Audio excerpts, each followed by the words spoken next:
Follow-up question, brother. Bakit mas pinaniniwalaan mo, brother, ang lumikha kaysa sa evolution?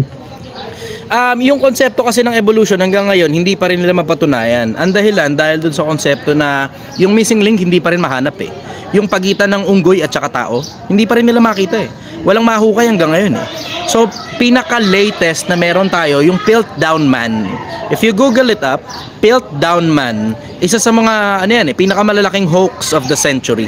Ang konsepto eh, yung bungo ng orangutan, kinabitan ng panga ng tao. Tapos pinagkabit na gano'n, yun daw yung missing link. Pinaniwalaan yan for almost 100 years. Tapos until such time na meron ng sapat na technology para i-test yung bungo, tapos saka lang nila na-realize hindi magkatugma yung bungo sa ibabaw at saka yung panga. Yun yung missing link natin. So far, yung missing link eh panloloko lang ng kapwa-tao. Ngayon, tungkol dun sa tanong mo, tungkol dun sa kung bakit naniniwala ako na merong gumawa, ang dahilan, marami naman kasing ibang theory kung saan nanggaling ang tao eh. Merong theory na Anunnaki daw, gano'n, galing sa mga aliens. May theory naman galing sa ibang dimension na parang pumasok dito, tas bla bla, etc. Merong creationism, yan yung konsepto na may Diyos, gumawa, lumikha. Maraming iba't ibang theory kung saan nanggaling ang tao eh. Pero overall, hanggang ngayon hindi pa rin natin alam kung saan galing ang buhay. With all the technology that we have, even AI, meron na tayong AI na nakakasagot ng tanong, meron na rin tayong quantum computer, na yung quantum computer na yun, ang nagagawa nun, libu-libong taon ng simulation nagagawa in just a few minutes. So matindi nagagawa nun. Pero hanggang ngayon, hindi pa rin natin alam kung saan galing ang buhay. Hanggang ngayon, may mga pattern sa universe na recurring at paulit-ulit na nangyayari. So merong possibility, we're only talking about possibilities. Yung merong malaking possibility na merong nag-design ng mga bagay-bagay para dun sa pattern na paulit-ulit na nakikita natin. Yun yung konsepto eh. So ngayon, ako naman, yung common sense lang, saan nanggaling yung konsepto ng DNA?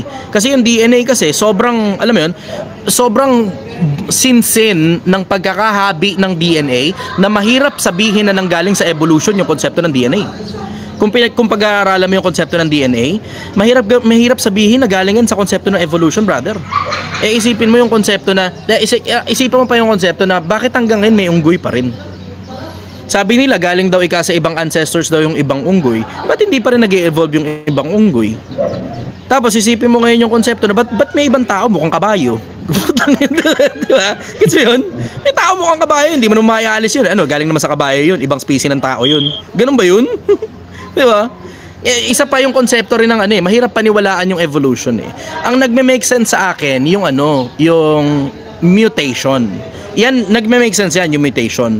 Yung konsepto na kung saan ka nandun, pwedeng pumuti yung balat mo o imutim yung balat mo, pwedeng humaba yung ilong mo o umikli yung ilong mo, nakadepende sa kung saan kang lugar nandun.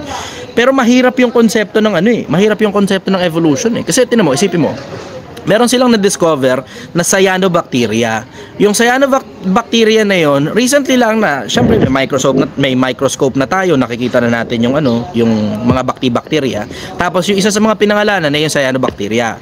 Yung cyanobacteria na yan, meron silang nahukay, 1 billion years old na cyanobacteria pa rin. Isipin mo, 1 billion years old ka ng cyanobacteria, hanggang ngayon may cyanobacteria pa rin. Sabi ko, ako yung cyanobacteria, magwewelga ako, bakit hindi man lang umusad-usad ng kapraso eh. 1 billion years na species mo, hanggang ngayon hindi pa rin nag-e-evolve. Sobra naman yan, di ba? Sipin mo yun, ikaw yung cyanobacteria, hindi ka magreklamo ng gano'n. Hoy, 1 billion na kami, baka naman, ang tagal na namin ganito. Gets mo yun?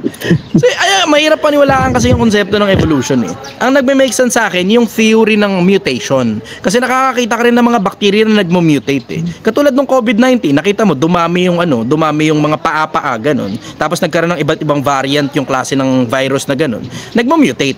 Pero hindi siya parang naiiba ng species. Hindi gano'n. Mula sa pagiging ibon, naging unggoy, o mula sa pagiging ganto, mula sa pagiging aso, naging pusa. Mahirap yun, brother. So yun ang take ko dun. That's just my opinion. At the end of the day, wala pa namang nakakasagot talaga ng diretso kung may Diyos ba talaga, wala eh. Diba? Oo, tama, brother. Yan ang sagot ko ron. Ako naman, nagre-ready lang. Kasi, alam mo, practical ako eh. Ine-entertain ko rin sa isip ko yung idea na, okay, sige, baka wala talagang Diyos. Tapos yung mga libro-libro na yan, yung Biblia, Quran, Vedas, at kung ano-ano pang mga libro ng iba't ibang mga religion, ginawa lang yan for mind conditioning purpose. Andun din ako, naintindihan ko yung konsepto na yun. Pero sa akin, mas mabuti nang magpakasiguradong baka sakali kasing merong Diyos. Tapos, alam mo yun, pagdating mo sa kabilang buhay, hindi ka masusurprise, motherfucker. Mahirap eh.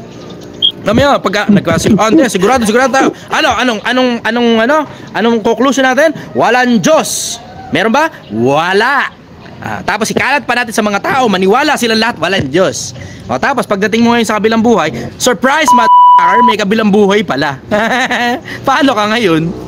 Ako, mas safe ako dun sa konsepto na naniniwala kasi ako na baka meron kasing Diyos na magpapakabuti ako dito sa buhay na to. Kahit mga 15 minutes lang, 20 minutes lang, makatulong ko sa kapwa-tao mo. Ito katulad ng pagla-live ko, 'di ba? Makatulong sa kapwa-tao.